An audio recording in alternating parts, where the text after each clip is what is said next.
अब मैं बात करता हूं दोस्तों कि इनकी समितियों के अध्यक्ष कौन कौन से थे, इनको हम याद करते हैं। देखो, जो संचालन समिति है, वित्त समिति है, राष्ट्रीय समिति है और नियम, ये जो 4 समितियां हैं, इनके जो अध्यक्ष थे वो थे हमारे डॉक्टर राजेंद्र प्रसाद। कैसे याद रखेंगे? देखो, पहले याद रखेंगे डॉक्टर राजेंद्र प्रसाद। डॉक्टर राजेंद्र प्रसाद सबसे बड़े थे, यानी कि पहले भारत के राष्ट्रपति भी बने थे। और जो सर्वोच्च काम होता है वो कौन करता है? राष्ट्रपति करता है। देखो, संचालन हमेशा बड़ा काम होता है तो कौन करेगा? ऑब्वियसली राष्ट्रपति करेगा। और जब संचालन करेगा तब करेगा जब उसके पास में कर्मचारी हो, पैसा हो, वित्त हो, तब कर पाएगा। यानी कि उसके क्या चाहिए? वित्त व कर्मचारी समिति भी तो उसके पास रहेगी।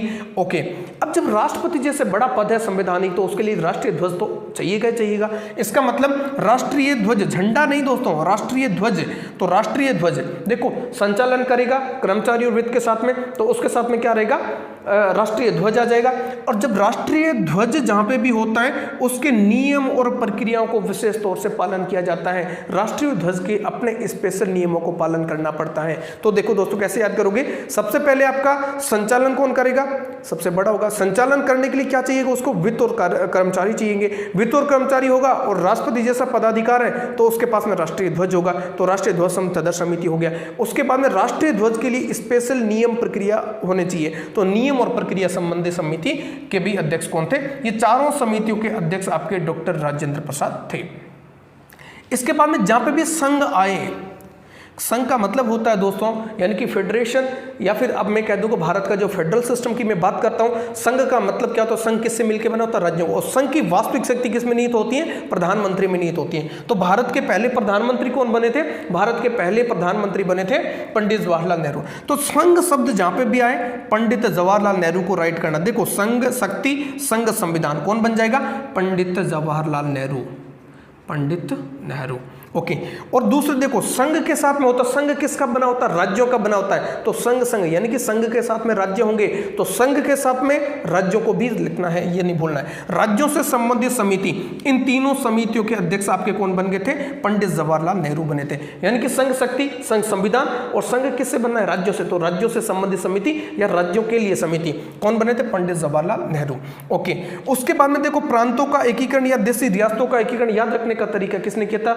आपके सरदार वल्लभ भाई पटेल ने किया था। तो जब भी प्रांतीय की बात आती है, प्रांतीय संविधान समिति कौन बनेगा? सरदार वल्लभ भाई पटेल, सरदार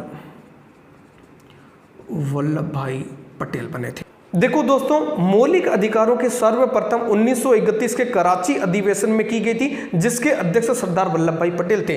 तो इस मौलिक अधिकारों से संबंधित समिति के अध्यक्ष भी हमने किसने बना दिया? सरदार वल्लभ भाई पटेल को हमने बना दिया।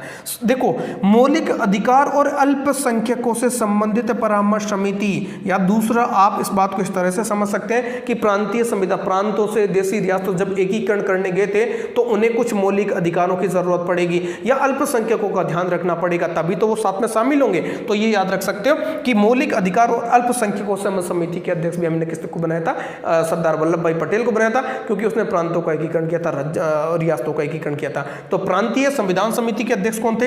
वल्लभ भाई पटेल। मौलिक अधिकार में अल्पसंख्यकों से संबंधित समिति के अध्यक्ष भी आपके कौन बन गए थे? सरदार वल्लभ। कभी कभी इसको सीधा इतना ही पूछा जाता है कि परामर्श समिति के अध्यक्ष कौन थे, तब भी आपको लिखना है सरदार वल्लभ भाई पटेल। आपको पता है दोस्तों, मौलिक अधिकार और अल्पसंख्यकों से संबंधित प्रोविजन, इनकी एक समिति ना होकर अलग अलग हमने उप समितियां बना दी थी, जिसको हमने कह दिया अल्पसंख्यक उप समिति। देखो दोस्तों, अल्पसंख्यक नाम लेते आता पिछड़े वर्ग, जो निम्न वर्ग होते हैं। तो जैसे कि SC ST, ये भी निम्न वर्ग और पिछड़े वर्गों के रूप में आते हैं। जब अल्पसंख्यक आए तो SC ST याद करना है। तो देखो, अल्पसंख्यक मतलब HC, वो SC वाला नहीं, याद करने का तरीका है HC मुखर्जी इसके क्या बने थे? अध्यक्ष बने थे। हाँ दोस्तों, वही HC मुखर्जी हैं जो हमारे संविधान सभा के उपाध्यक्ष बने हैं। अब मैं दोस्तों बात करता हूं मौलिक अधिकार संबंधित उप समिति। देखो, मौलिक अधिकार और झंडा समिति बहुत ही इंपॉर्टेंट है दोस्तों। मौलिक अधिकार और झंडा समिति के जो अध्यक्ष बने थे वो बने थे JB कृपलानी, दोस्तों जब भारत आजाद हुआ था तब कांग्रेस के अध्यक्ष भी कौन थे? जेबी कृपलानी थे। तो जब कांग्रेस के अध्यक्ष जेबी कृपलानी थे उस समय भारत स्वतंत्र हुआ था, मतलब अधिकार उस समय भारत को मिला था स्वतंत्रता का, और झंडा भी लहराने का अधिकार तभी मिला था। तो अधिकारों का झंडा किसे मिला था? यानी कि मौलिक अधिकारों से संबंधित उप समिति कह दूं या फिर झंडा समिति कह दूं, तो अधिकारों का झंडा तो हमारा कांग्रेस का उसी का हाथ में थमाया था। यानी कि जेबी कृपलानी मौलिक अधिकार संबंधी उप समिति और झंडा समिति के अध्यक्ष बने थे।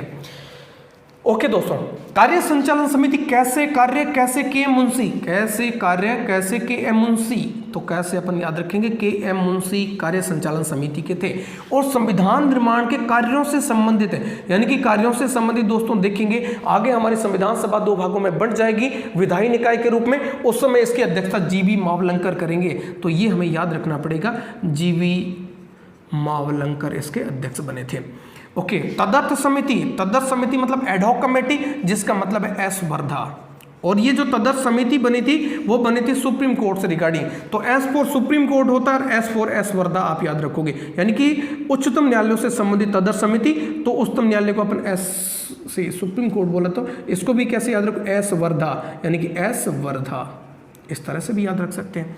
अब आगे आता है दोस्तों हमारी प्रारूप समिति। आप जानते हैं प्रारूप समिति अपने आप में बहुत बड़ी इंपॉर्टेंट चीज है। प्रारूप समिति के अध्यक्ष बने थे doctor B.R. Ambedkar. Doctor B.R. Ambedkar हमारी प्रारूप समिति के अध्यक्ष बने थे दोस्तों, और हमारी प्रारूप समिति के 6 और सदस्य थे।